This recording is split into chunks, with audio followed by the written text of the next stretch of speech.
IDTV మన ఉనికి మన వాణి.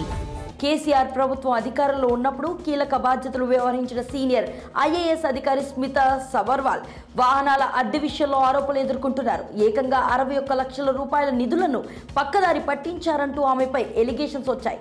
ఈ విషయంలో స్మితా సబర్వాల్కు త్వరలో సంబంధిత విభాగం అధికారులు నోటీసులు ఇచ్చే అవకాశం ఉన్నట్లుగా తెలుస్తోంది. అదే జరిగితే ఈ వ్యవహారంపై స్మితా ఏమని సమాధానం చెప్తారన్నది ఆసక్తికరంగా మారింది.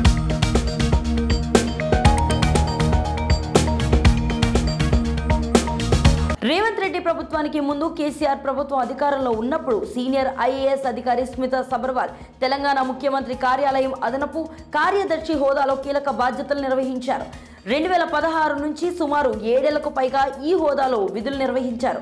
అప్పుడు వాహనాన్ని అద్దెకు తీసుకున్నారని, ఆ వాహనం కోసం ఏకంగా 61 లక్షల రూపాయలు భారీ మొత్తాన్ని వాడుకున్నారని ఆమెపై అభియోగాలున్నాయి. ఈ విషయాన్ని గుర్తించిన వ్యవసాయ వర్సిటీ ఆడిట్ విభాగం అధికారులు అభ్యంతరం చెప్పినట్లుగా తెలుస్తుంది.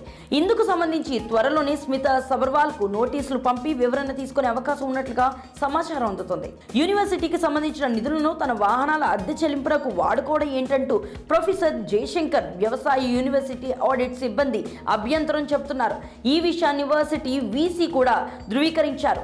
ఆ డబ్బులు తిరిగి చెల్లించాలని స్మితా సబర్వాల్ను కోరినట్లుగా తెలుస్తుంది. లేదంటే న్యాయ నిపుణుల సూచనలు సలహాలు తీసుకుంటామని, ఆ తర్వాత నోటీసులు ఇచ్చి తదుపరి చర్యలు అమలు చేయాల్సి ఉంటుందని స్పష్టం చేస్తున్నారు.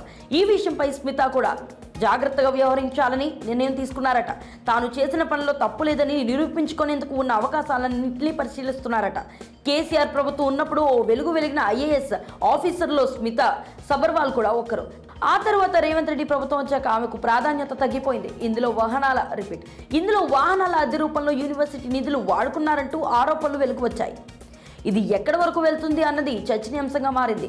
వర్సిటీ వీసీ చెప్పినట్లుగా డబ్బులు కడితే స్మితా సబర్వాల్ తప్పు చేసినట్టు ఒప్పుకున్నట్లే అని, అలా అని డబ్బులు కట్టకపోతే నోటీసులు జారీ అవ్వడం, తర్వాత విచారణలో ఎలా వ్యవహరిస్తారు అన్నది అంచనా వేయడం కూడా ఆలోచనలకు అందకుండా ఉంది అని అంతా భావిస్తున్నారు. ఈ విషయంలో ముందు ఏం జరుగుతుందన్నది ఆసక్తికరంగా మారింది. ఈ విషయంపై మీ అభిప్రాయాన్ని కామెంట్ సెక్షన్లో తెలియజేయండి. స్టోరీ లైక్ చేసి షేర్ చేయండి. మరిన్ని ఇంట్రెస్టింగ్ అప్డేట్స్ కోసం ఐడిటీవీ సబ్స్క్రైబ్ చేసుకోండి.